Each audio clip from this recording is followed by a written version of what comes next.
그리스도인이 당하는 시험. 시험을 견뎌내는 자는 복이 있도다. 이는 그가 시련을 거친 후에 주께서 자기를 사랑하는 자들에게 약속하신 생명의 면류관을 받을 것이기 때문이라. 누구든지 시험을 받을 때 나는 하나님께 시험을 받는다고 말하지 말지니 하나님께서는 악으로 시험을 당하지도 아니하시고 또 그분 자신이 아무도 시험하지 않으시기 때문이라.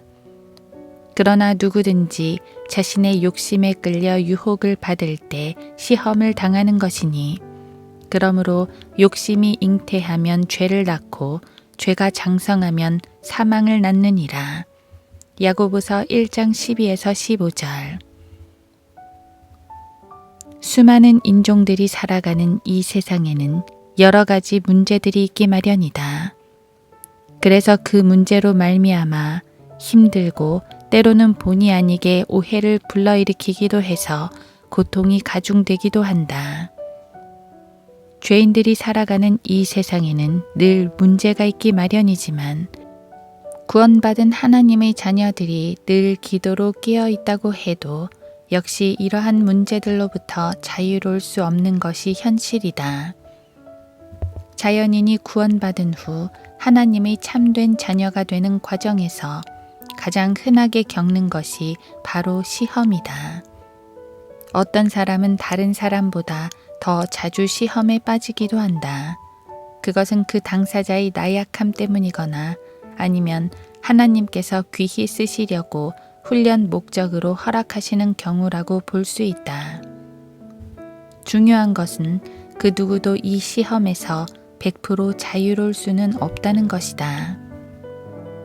사람들이 시험을 당할 때 그 시험이 어디서 비롯된 것인가를 안다면 별 문제 없이 넘길 수 있겠는데 그렇지 않을 경우 무척이나 당황하게 되고 고통을 더하게 되는 경우가 많다.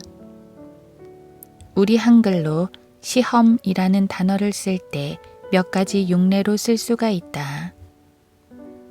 첫 번째는 유혹, 템테이션을 의미하는 시험이다. 시험에 빠졌다 라고 표현할 때 쓰는 용어이다. 그 다음은 테스트를 의미하는데 우리가 상을 받으려면 테스트가 필요하듯이 하나님께서도 종종 우리를 테스트하시기도 한다. 순종에 대한 테스트로는 아브라함이 이삭을 바쳐야만 했던 시험이 유명하다.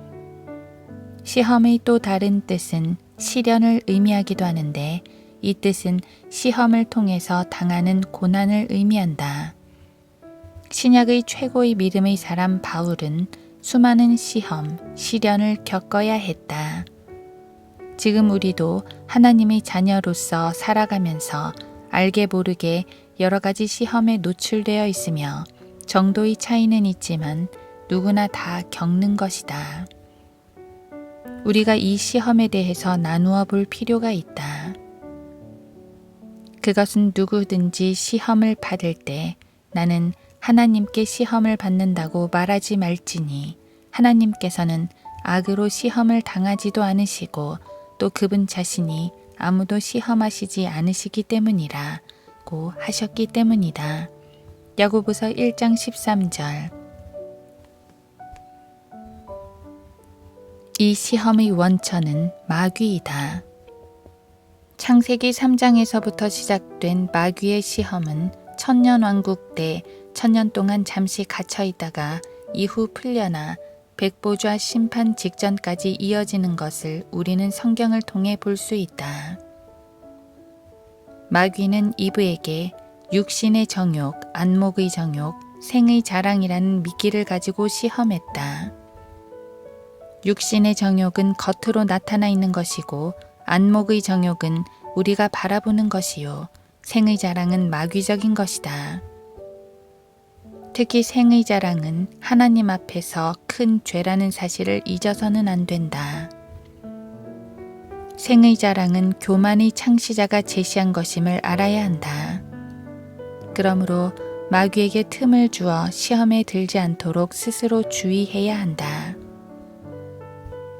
마귀에게 틈을 주지 말라. 에베소서 4장 27절.